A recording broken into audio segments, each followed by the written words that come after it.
काफ़ी समय से मैं लोगों के मुंह से कई बार सुनते आया हूँ कि सद्गुरुदेव भगवान की कृपा हमारे ग्रह कैसे चल रहे हैं, मैं कौन सा रत्न पहनूं।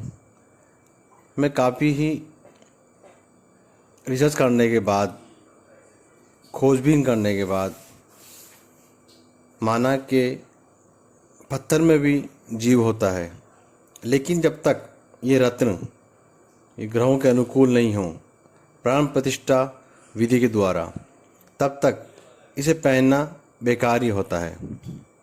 जिस प्रकार से आप एक मोबाइल तो ले आए घर में, जब तक उसको एक्टिवेशन नहीं करेंगे तब तक वह मोबाइल किसी काम का नहीं होता। उसी प्रकार ये रत्न होते हैं।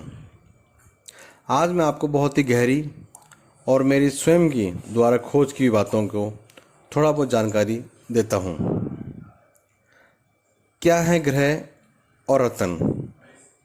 मानव जीवन निरंतर पल प्रतिपल ग्रहों से ही संचालित होता है, ये तो आपको मालूम ही है।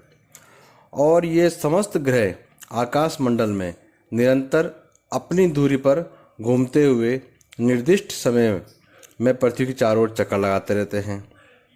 प्रत्येक ग्रह की स्वयं की किरणें या रश्मियाँ होती हैं, ये भी आपको मालूम है। पृथ्वी के चारों ओर घूमते समय न्यूनाधिक रूप में इन ग्रहों की रश्मियाँ पृथ्वी पर समय समय पर पड़ती रहती हैं। मैं आपको एक छोटा सा उदाहरण देता हूँ। ग्रीष्म काल में सूर्य ठीक हमारे ऊपर होता है, अतः उसकी किरणें भी सीधी पृथ्वी पर पड़ती है। इन सीधी किरणों का पृथ्वीवासियों पर प्रभाव पड़ता ही है और गर्मी हमें बहुत व्याकुल कर देती है। गर्मी के कारण जी घबराता लगता है। इसके विपरीत अब हम सर्दी ऋतु में जाएं तो सूर्य थोड़ा तिरछा हो जाता है पृथ्वी से, तो उत्पन्न किरणें भी पृथ्वी पर सीधी ना पड़कर तिरछी पड़ती है। फलस्वरूप क्या होता है, उसकी तीव्रता का आभास भी मनुष्यों को कम ही होता है। इसी प्रकार निर्दिष्ट पथ पर चलकर चक्कर लगाते हुए प्रत्येक ग्रह की किरणें पृथ्वी पर पड़ती रहती हैं।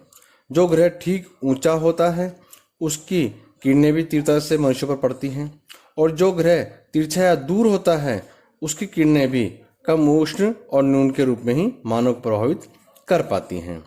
इस प्रकार जब बालक माँ के गर्भ में पहल पृथ्वी के वायुमंडल में प्रवेश करता है तो उस समय वह निर्विकार और अरश्मि युक्त होता है, क्योंकि वह माँ के गर्भ में होता है। परंतु जो ही वह जन्म लेकर पृथ्वी के वायुमंडल के संपर्क में आता है, त्यों ही उस समय समस्त ग्रहों की रश्मियाँ का प्रभाव उसके निर्विकार शरीर पर छा जाती है।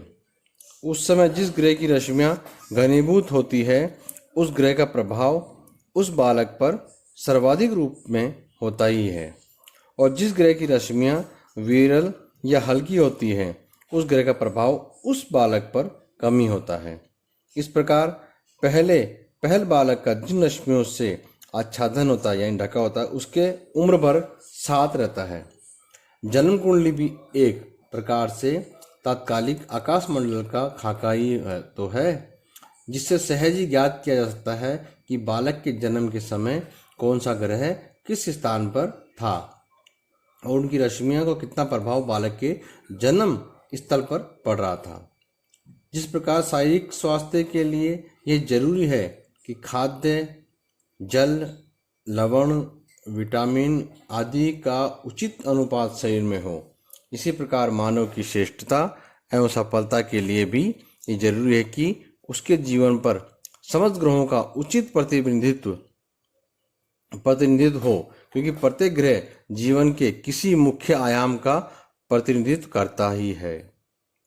मैं कहता हूँ एक उत्तम जीवन के लिए यह आवश्यक है कि उसका शरीर स्वस्थ हो, भाग्य प्रबल हो, संतान एवं पत्नी का पूर्ण सुख हो तथा आय के उचित साधन हो, जिससे ग्रह सुख सुविधापूर्ण जीवन व्यतीत कर सके।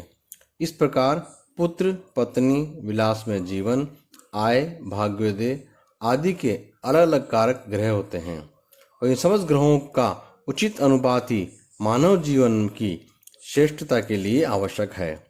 इनमें से एक भी ग्रह की दुर्बलता मानव जीवन की अपूर्णता ही कही जाएगी। कोई भी ग्रह अपना कमजोर हो गया तो वह भोगना ही पड़ेगा। ऐसी स्थिति में उस दुर्लभ ग्रह की पुष्टता के लिए यानी अनुकूलता के लिए उसे संबंधित धातु एवं रत्न पहना जाता है। ग्रह से संबंधित रत्न धारण करने से ऐसा समझना चाहिए कि वह कुंडली में अब अधिक बलवान हो गया है और उससे संबंधित जो वस्तुएं कारक है उनकी वृद्धि उसके जीवन में संभव होगी। वैज्ञानिक रूप से इसका तात्पर्य यह है कि एक विशिष्ट रत्न में एक विशिष्ट ग्रह की रश्मियों को सोखने की प्रबल शक्ति है और जिस प्रकार एक पदार्थ से दूसरे पदार्थ में विद्युत प्रभावित की जा सकती है उसी प्रकार वह रत्न उन विशेष रश्मियों को सोखकर मानव शरीर में प्रभावित कर देता है। यदि किसी के शरीर में विटामिन की कमी हो और इस वजह से कमज़ोर हो रहा हो तो विटामिन की गोलियां लेने से उस कमी की पूर्ति हो जाती है और व्यक्ति स्वस्थ और सबल बन जाता है। इसी प्रकार विशिष्ट रत्नों के माध्यम से विशिष्ट रश्मियों को लेने से मानव जीवन सुखी और सानंद सा होता ही है। और बहुत से ऐसे ग्रह और रत्न हैं जिनके द्वारा लोगों का जीवन धन्य हुआ है, भाग्य में अच्छा हुआ है। पंच धातु में बनती हैं चीज़ें, स्वर्ण में, चांदी में, तांबा में, कांसा में और लोहा में। इनको साथ बना के भी की जाती है या फिर जिस प्रकार का रत्न है उसी प्रकार से इनको पहना जाता है। लेकिन इन सभी के पीछे एक ही विशेषता होनी चाहिए कि ये सभी ग्रह रत्न प्राण प्रतिष्ठित और अपने विशेष जानकार से ही लेना चाहिए। और आगे भी मैं ऐसे बताता रहूँगा।